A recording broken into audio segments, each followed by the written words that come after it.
Hello everyone, this is Beastly Eel here, and in today's video we're going to be talking about my predictions for the next death battle. Now this next death battle is going to be between Guts from Berserk versus Dimitri from Fire Emblem.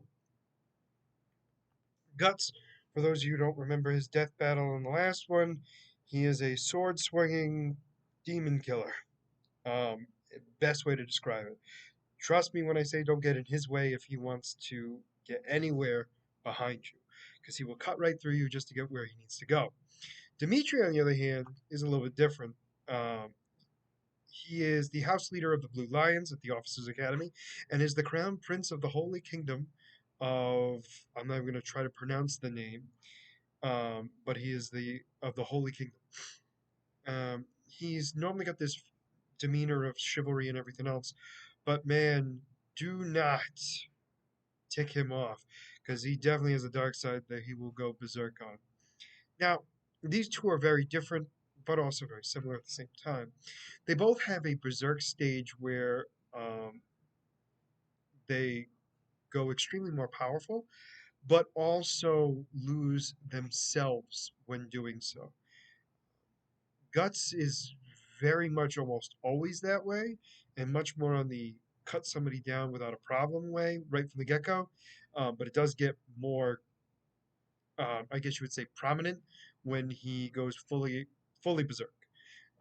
Where Dimitri, on the other hand, he has the fake. I don't want to say fake demeanor because I do believe that is his actual demeanor. But when he is very angry, he then goes into that other state where it doesn't really increase his power too much. I mean, it does increase his speed and strength a little bit, but not to an extreme level. But it does make him unable to focus on what's going on and be less strategic. So let's get right into their abilities. So with our friend Guts, he has sorry, let me keep going. He has many different abilities. So he is a master swordsman and tactician. His sword is always something that has always been interesting to me because every sword he's had has been oversized compared to his strength. Compared to his size, I should say. And that proves with his strength and how easy it is to swing around and take out his opponents. He's also capable of dodging and countering even the most rapid strikes with his massive blades. He's at peak human condition. Excuse me. He is superhuman conditioning as well. So he basically has the ability to go beyond what his body could go through, specifically thanks to the Berserker armor, which is making him able to ignore the psychological and subconscious safety mechanisms of his own body. When he's in that state, man, he is superhuman physicality is tremendously amplified, which is very bad overall. Um, we'll go into more detail about his weaknesses with that as well. His indomitable will. He basically will go head first no matter what. Um, and in fact, let himself be injured just so that way he can make an opening and kill his opponent, which is very incredible, but also very stupid. Death Defiance. He should have died several hundred times, but he's been able to fight through and survive. Whether it's just been his will on his own or just the fact that he's supposed to live is a whole different story. He also has the brand of sacrifice. The brand um, Guts receives during the fifth eclipse sets him apart from those residing solely in the physical world as residents of the interstice. Guts exists outside the reason of the physical world, giving him a half step over most others in the current casuality. The brand also allows Guts to sense the approach of certain astral creatures as it starts to bleed and ache if entities such as spirits, apostles, or the God Hand member is nearby. It is also reacted to Flora, Diabla, as well as events such as the Incarnation Ceremony or the Advent of Shiva. Now, he's got several weaknesses. His Beast of Darkness is the personification of Guts' inner darkness, is always trying to take over the swordsman. And when he is in that state, he goes full berserk. And I keep saying that it's the name of the anime, and I do apologize, but it's basically what it is. He loses all sense of himself and goes and rips anybody in his path, friend or foe. And he will not be able to know the difference between the two. hence why it goes through both of them.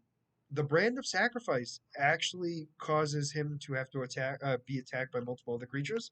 He also has the Berserker armor, which has its perks of not healing his body, but putting his body back together so he can continue the fight. But because of that, his body gets into so much strain that his persona, his bestial form, or persona could come out with ease and tear through everybody that comes near him. He has his Demon Slayer sword, which is massive. He has his Berserker armor. He has a cannon arm.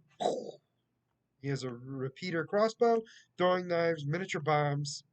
That's it. He also doesn't have any armor except for the Berserker armor, just so you're aware. And that Berserker armor does not do much to keep him protected. It just more puts him back together uh, overall.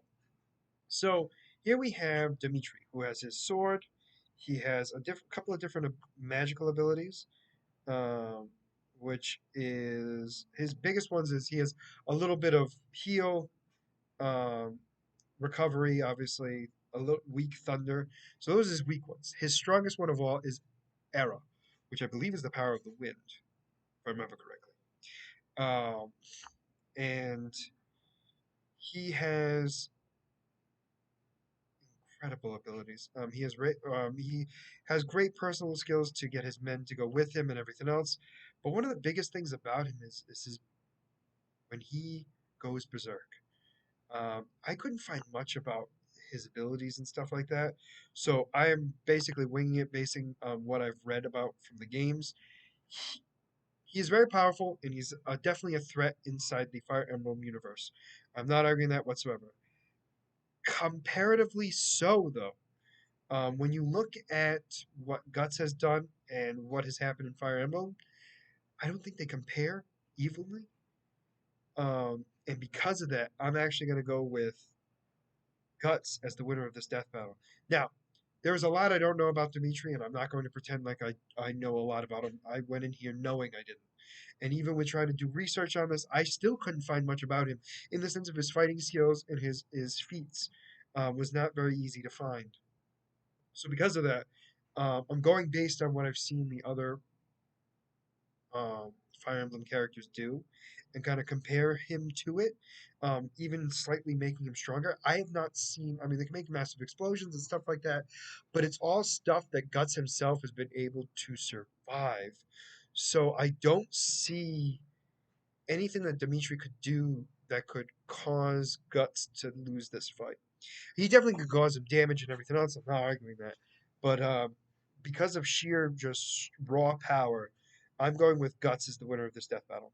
So let me know what you guys think. Who do you think is going to win this death battle in the comments below? Do you think it's going to be Guts or do you think it's going to be Dimitri? And let me know why.